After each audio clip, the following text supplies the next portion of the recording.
Have you ever wondered what it would be like to live on another planet?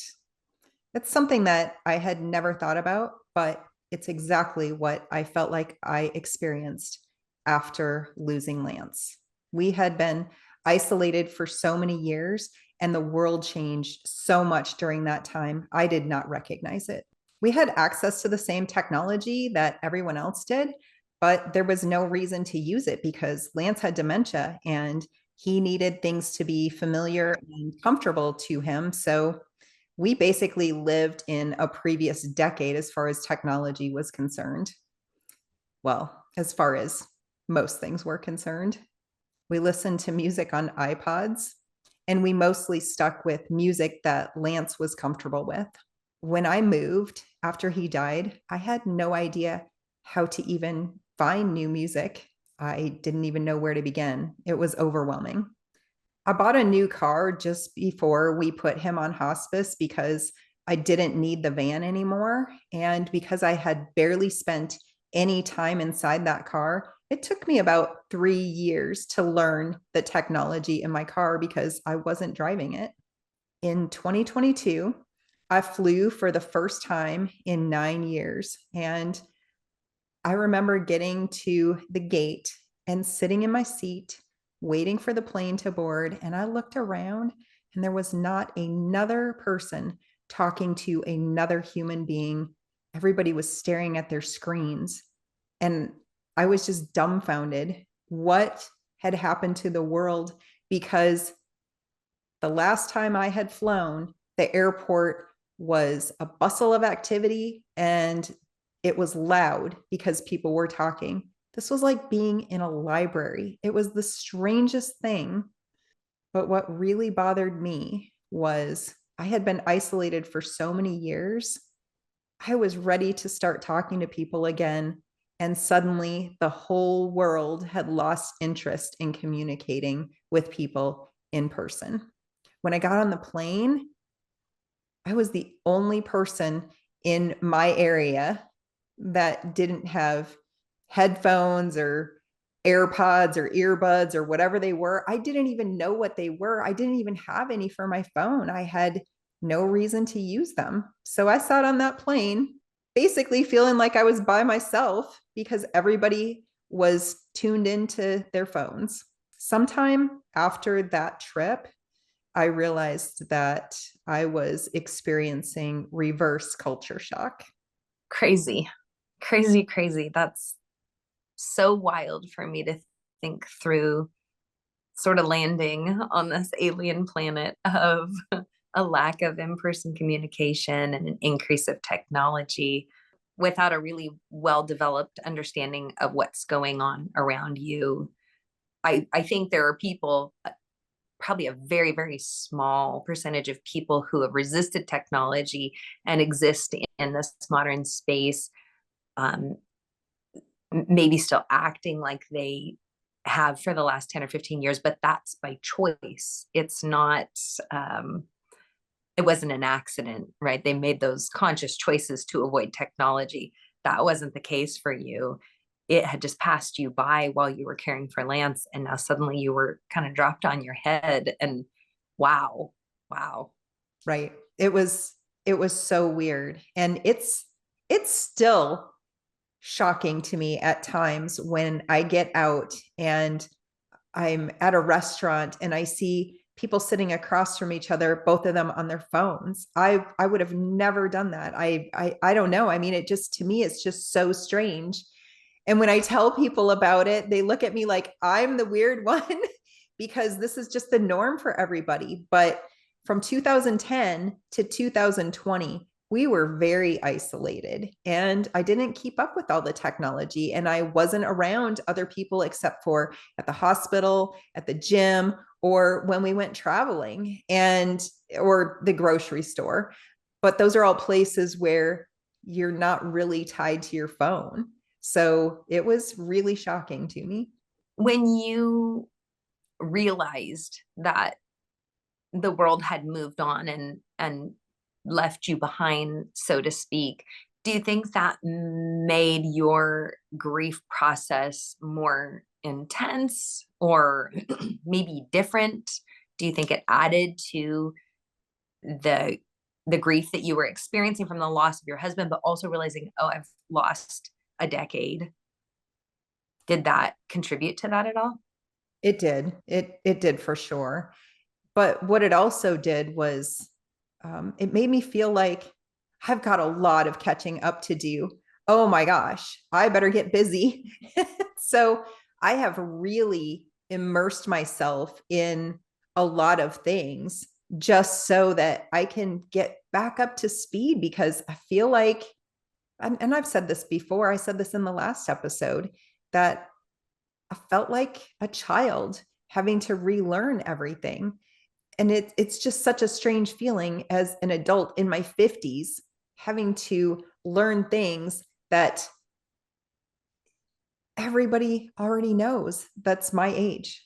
Do you think also, because as you were saying that, I was thinking about, I've removed myself from social media for all intents and purposes.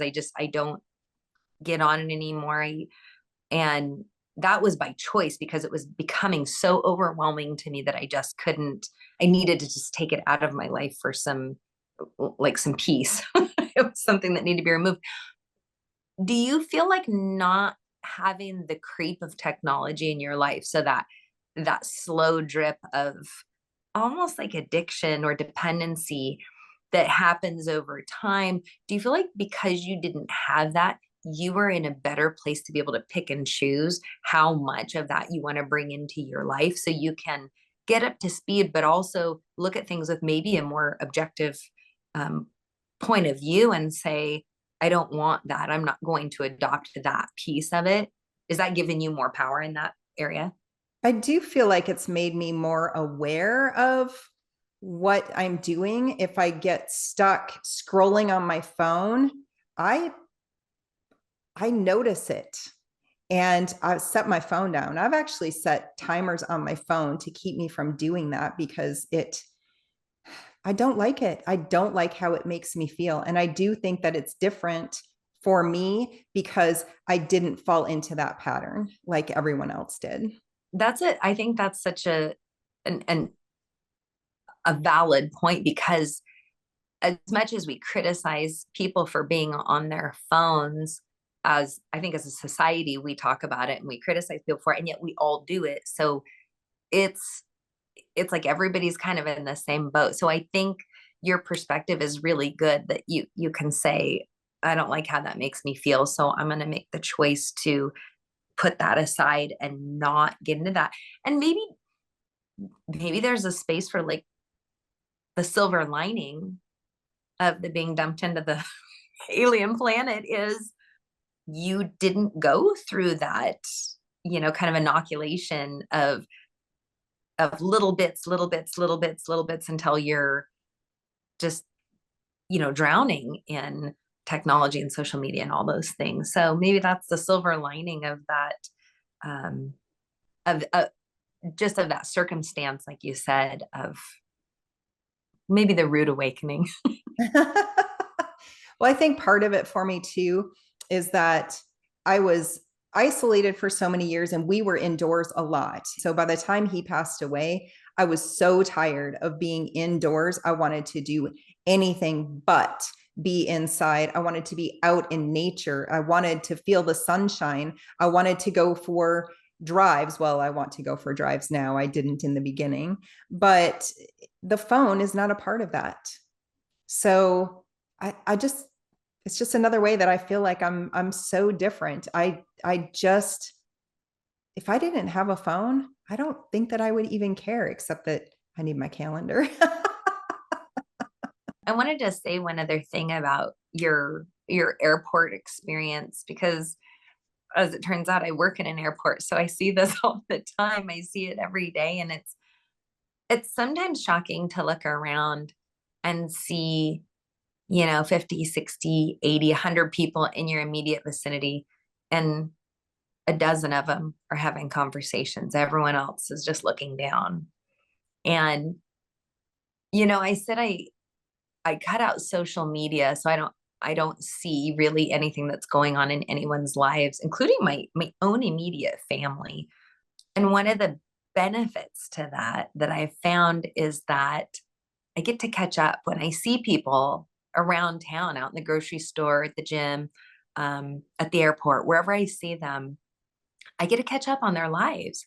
And it's so fun to genuinely ask, what have you been up to? What's going on?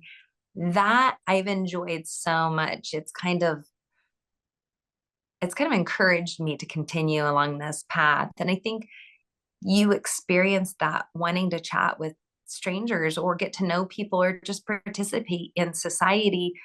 And all of a sudden, nobody does that anymore because, well, we know everything that's going on with each other. Right. We're losing the ability to communicate with each other.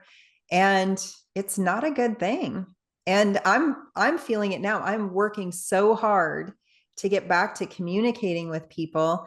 And I really have to seek out environments where almost where it feels like it's acceptable to do that, which is so strange. It is strange. And you've done a lot of work, period, in just moving through your grief process, healing, um, just getting back to, well, I wouldn't say getting back to creating the life that you want to live, in a really purposeful and intentional way. And so I think you've been a good example to me of being intentional, being purposeful, creating my life instead of just letting it happen to me. And you've done that in a lot of ways, a lot of things that you've adopted or continued with to help you in that process. I continued with the journaling. I've journaled for years. I talk about that often. I went back to counseling. I found a new counselor after I moved here. And I've done EMDR, which is for my PTSD, and that has helped a lot. That's actually helped me get back to driving again because I wasn't really able to drive very much. It caused a lot of anxiety and stress. And so that's given me a lot more freedom. One of the things was going back to school because Lance got sick so early in our marriage and I hadn't finished school.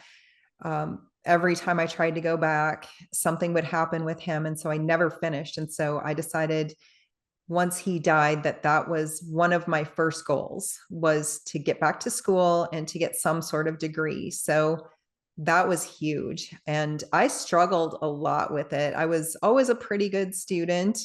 It's a lot harder as you get older, but it's been harder because of I was still I did this about 2.5 years, not quite 2.5 years after he passed away. I started back to school and I was still living in a fog and didn't realize it. The shock had not completely worn off.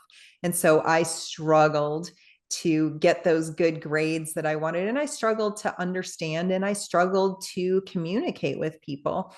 And then I was starting to get back into music.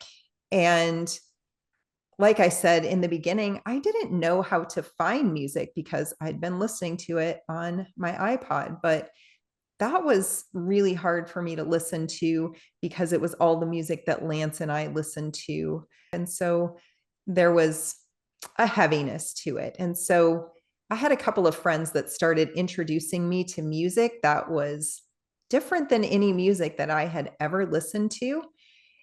And I was so excited about it. And I didn't realize until later, it was months later, what music does to your brain. And I am so glad that I started listening to music when I did, and that the different music creates different pathways in your brain. And it's actually one of the things that has really helped heal my brain and help move me forward. And I notice it now when I start feeling like I'm stuck. I feel like I want to listen to music that I've never listened to before, and I notice a difference. It is the coolest thing. Very cool. Well, I mean that doesn't surprise me. It's music is so powerful, and I mean there's beyond like the pattern part of it, there's also the complexity part of it. There's also the kind of language part of it, communication, and I think ways to express a thought or a feeling or an emotion in a more complex way than just a straightforward, I'm angry, I'm in love, I'm sad. Like, so expressing something with more depth. And I think feeding that into your brain in the background is going to have, well, I don't think, I know it does have an effect on you. So when you're purposeful and intentional about bringing more kind of abstract things into your brain, I think you're going to grow. That's going to kind of heal and help promote, I would say, more like a higher cognitive function, I would think.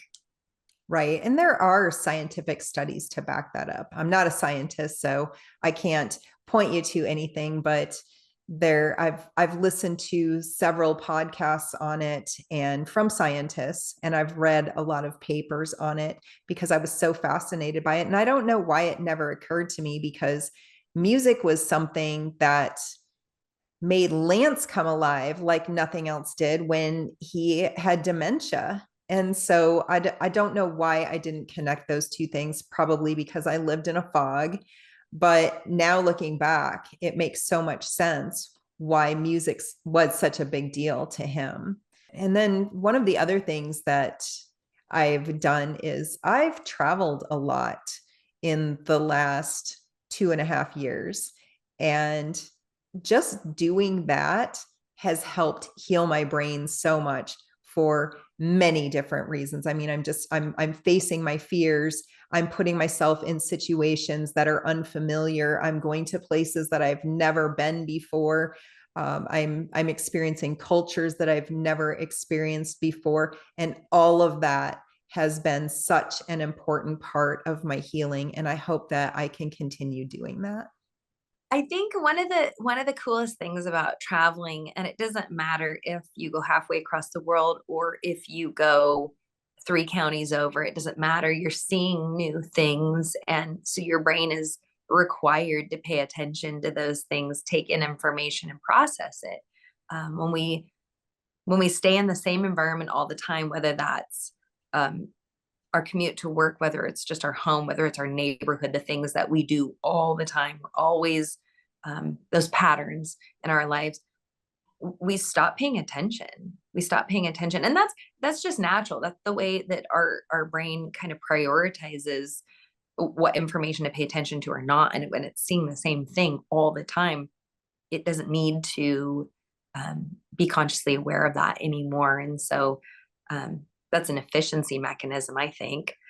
So I think that's the biggest benefit of travel is being somewhere that you are not familiar with, and your brain has to work overtime to process all that information, not least of all to determine whether or not you're safe. I mean, primarily, I would say your brain is determining whether or not you're safe.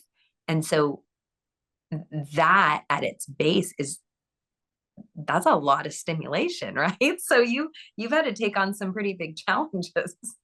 Yeah, it's been exhausting. I still sleep a lot, not as much as I was sleeping in the beginning, but I'll just get to a point where I'm like, okay, I've had so much stimulation. I feel like I'm on information overload a lot because of all the things that I'm doing. And so I have to just take a day and turn my phone off and just stay indoors. Sometimes I'll sit on my deck and just sit out in the sun, but I'm not talking to anybody. I'm just having some quiet time because I am so overstimulated. But still, I wouldn't have it any other way. These are all very important parts to my healing process. And because they're all so different, they're all, I feel like, healing a different part of my brain and just helping me move forward. I've been very impressed watching you move forward and watching you process your grief, um, not ignore it, not try and stuff it down or set it aside, um, but walk through it, process it, feel it, and continue to choose to move forward. So it's been very cool to watch you go through this, and hard sometimes because I can't help. There's nothing I can do. It's something that has to be done on your own, but it's inspiring in a way that I hadn't expected. So I can look to you and say, okay, I watched RuthAnn do this. And so that means that if she's a human and I'm also a human, that there's something in me that could do the same thing. And so it's been inspiring in a way to know that, okay, whatever hardship might come my way, there is a way forward through that and processing that. So I've been very thankful that I've had the opportunity to watch you process grief, um, as, oh my gosh, I don't want to say as well as you have, but that's the best word I can come up with. Well, I appreciate you being willing to walk through it with me because there are a lot of people who are not willing to do that. And I can't ignore it because if I don't express it, it's still going to be there. So I've got to work through it in some way. And the people who have walked alongside me as I walk this path are just, I don't even know what to say. I would not be where I am without all the support that I've had. And you've played a big role in that, Jenna. And I appreciate it so much. I appreciate you so much. Well, it's been my honor. And like I said, it's inspired me to continue on and do, hard things and take on challenges. And it's taught me how to be a better friend and supportive um, human to whatever people are going through. So it's funny to me how even the hardest parts of life can turn out to be some of the most valuable. Right. I feel like that's what I'm experiencing right now. Some of the most valuable parts of life. So, anyway, well, thanks for joining me, Jenna. And I will see you next time. All right, I'll see you. Bye.